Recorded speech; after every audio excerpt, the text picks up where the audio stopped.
Good morning. My name is Tina Schweiger with Martechify.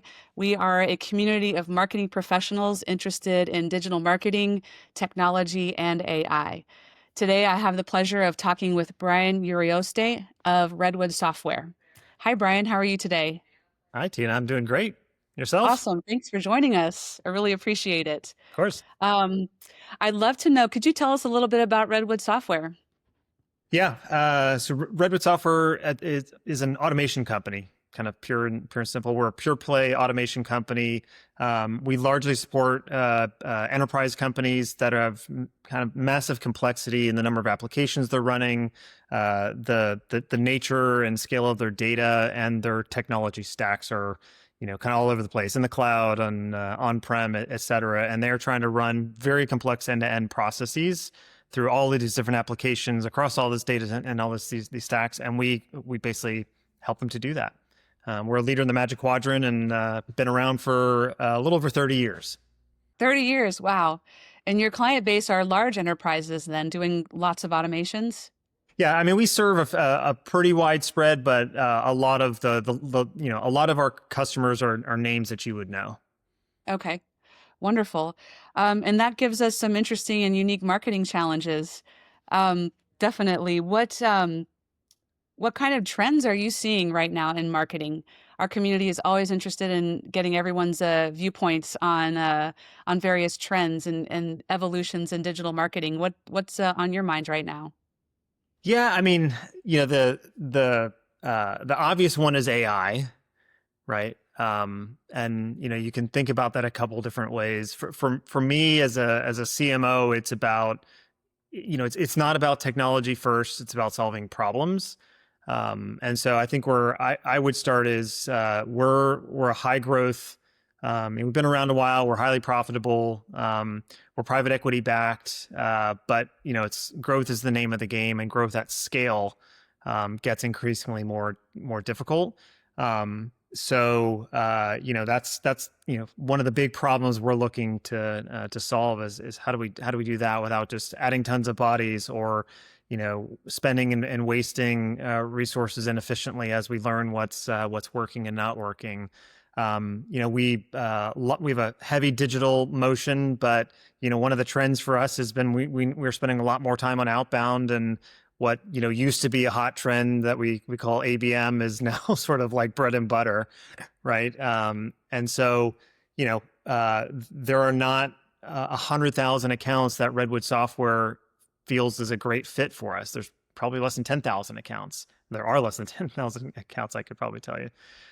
So very targeted and getting really good at that motion. Hmm. A lot of the trends of the past are still out there. It's just how do you do them more effectively? And that's when we talk about AI internally. That's a big part of it. We can certainly unpack what all that means, Yeah. but that's a big one. Yeah, there's two areas that you mentioned. One is like the ABM where you do have just 10,000 or less accounts. To me, seems like targeting is really the ripe area for AI. I mean, do you want to speak a little bit more to how that happens?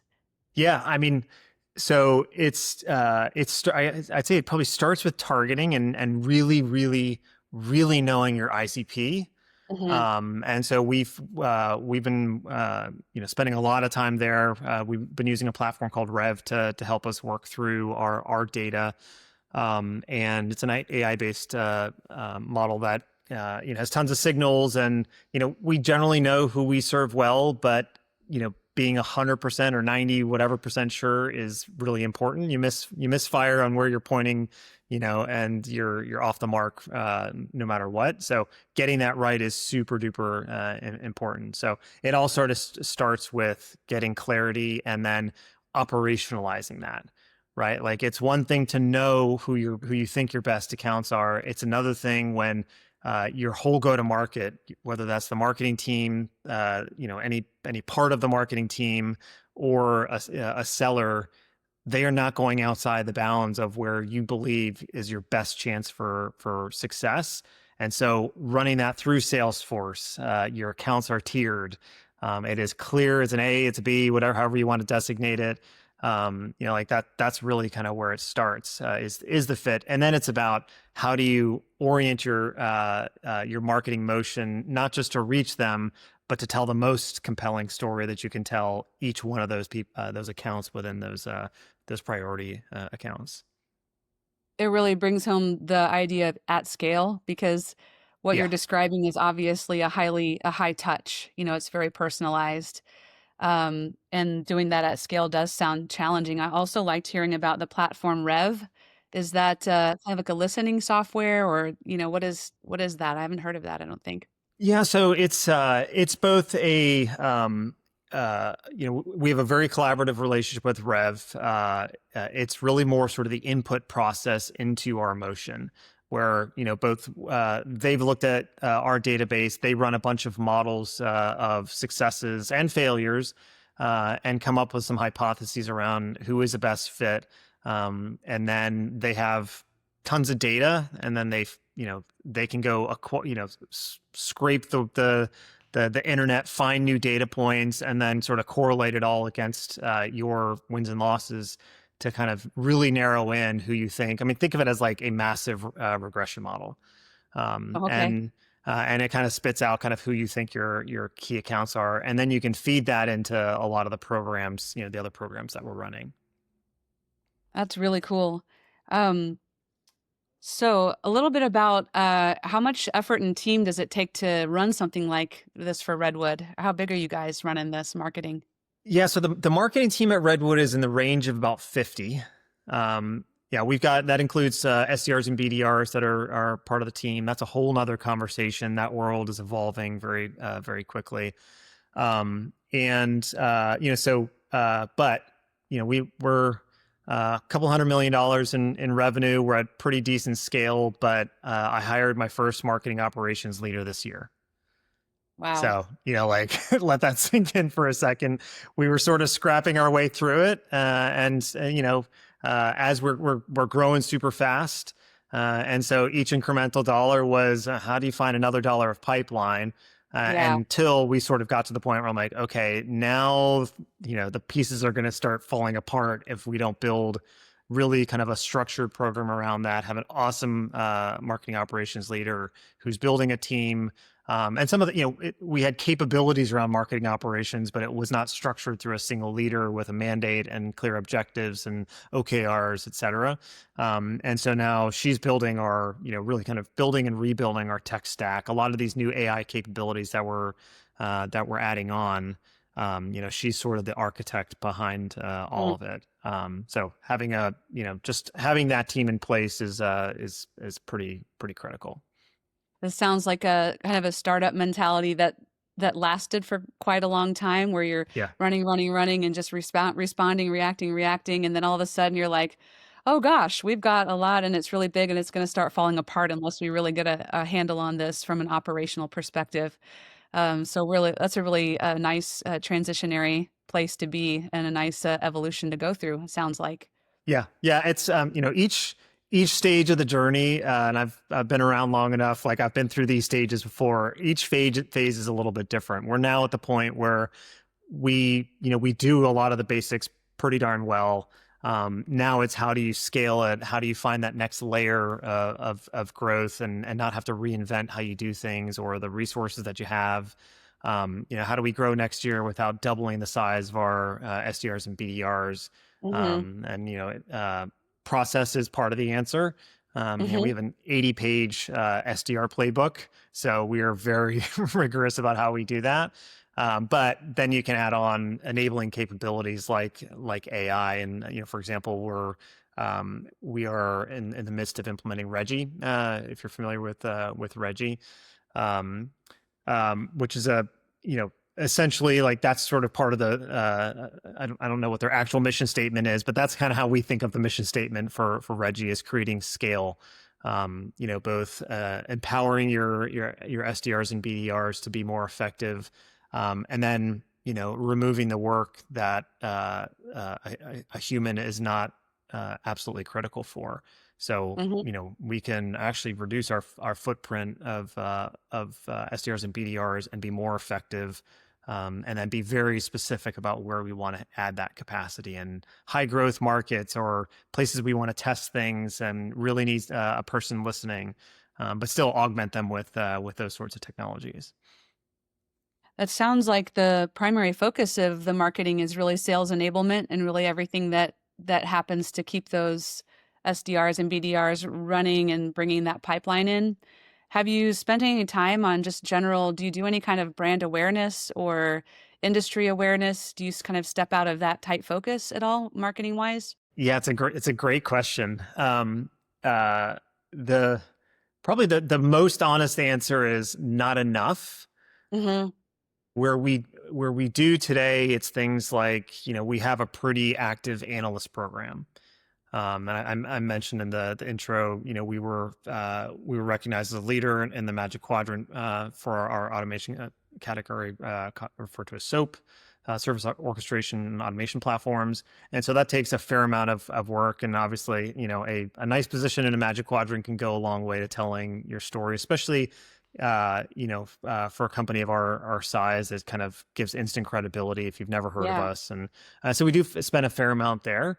Um, but really not enough.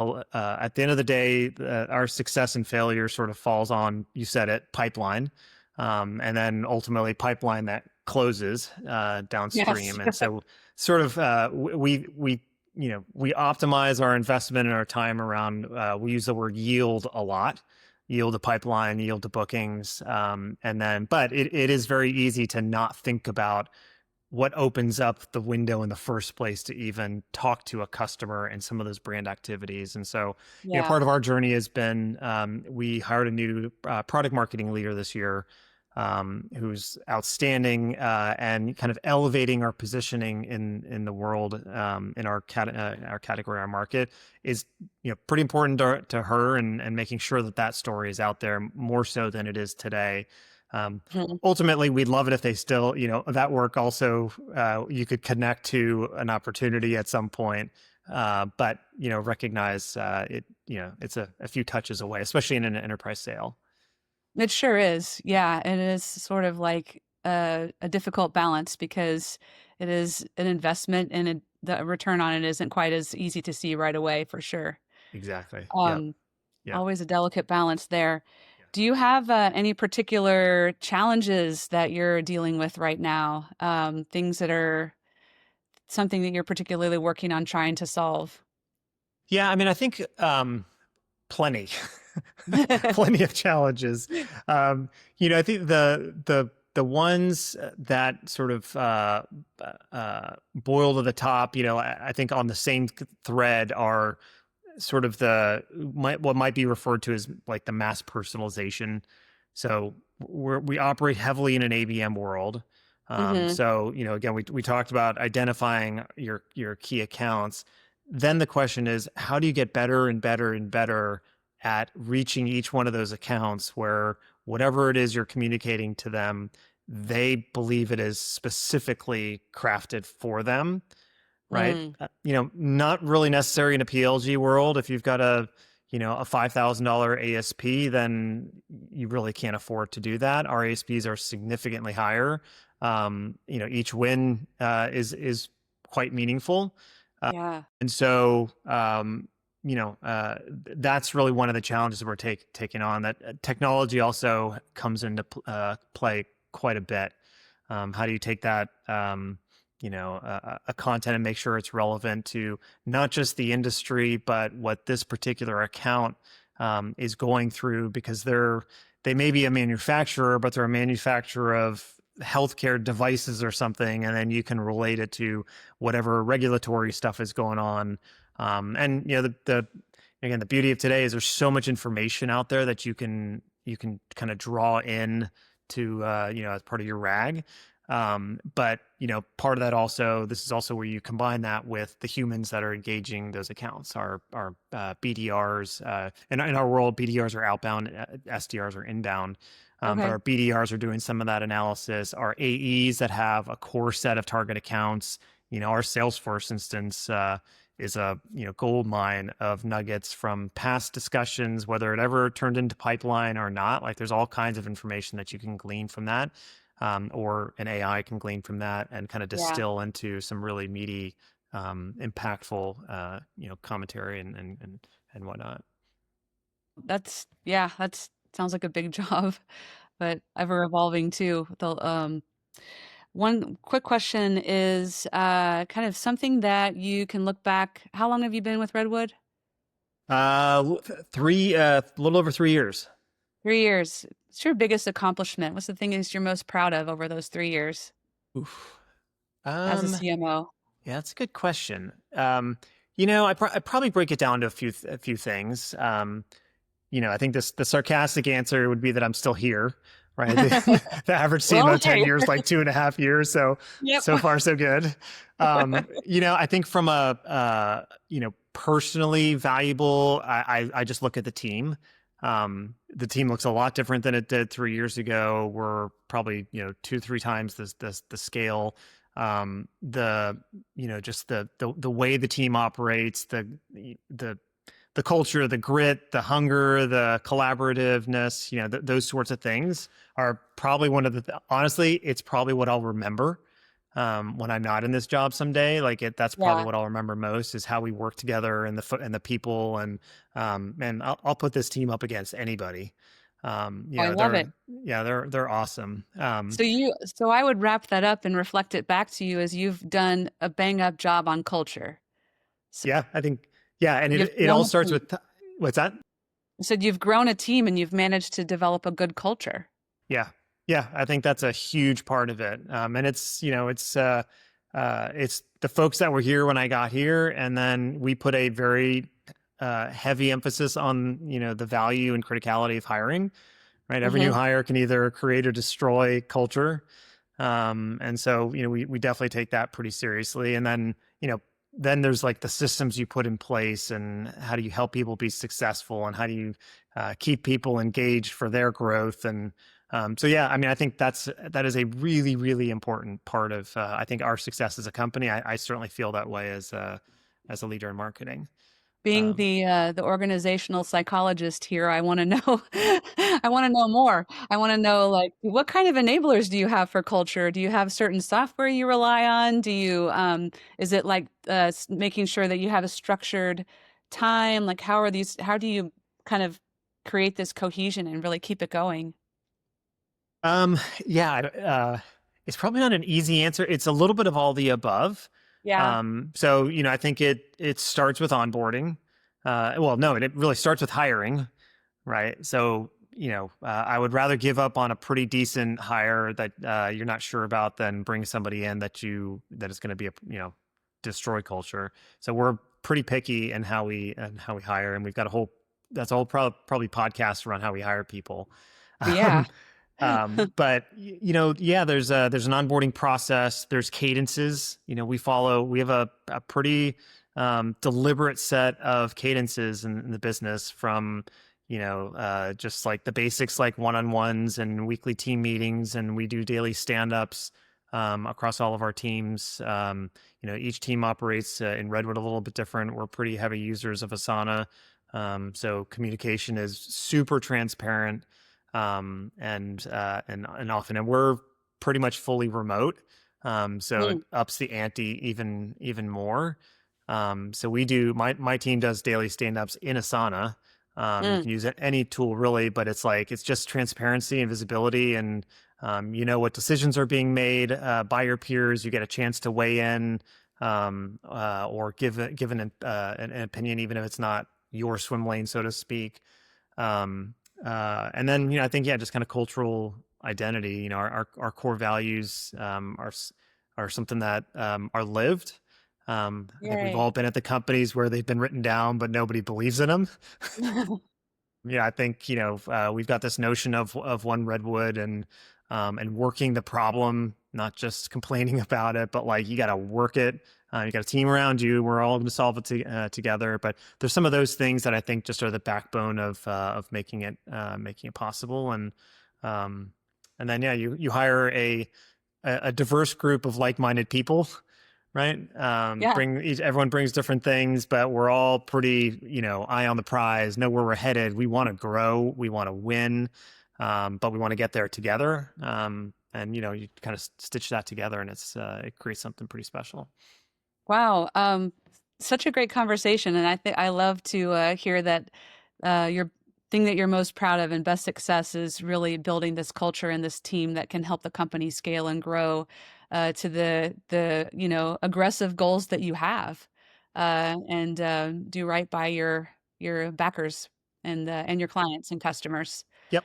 Yeah. Well, So and the obvious answer is we've been growing faster than the market, and we've been super efficient, and we've kind of done all of the things. Our business was bought last year by Vista Equity Partners and Warburg Pincus, like two of the biggest software investors on the planet. So like huge achievement. We're leader of the Magic Quadrant, so on and so forth. But at the end of the day, it all comes back to the people there and how the team is working together. Because you hit one milestone, but there's still tomorrow, and then tomorrow after that, and so like having that right team in place makes all the difference. wonderful.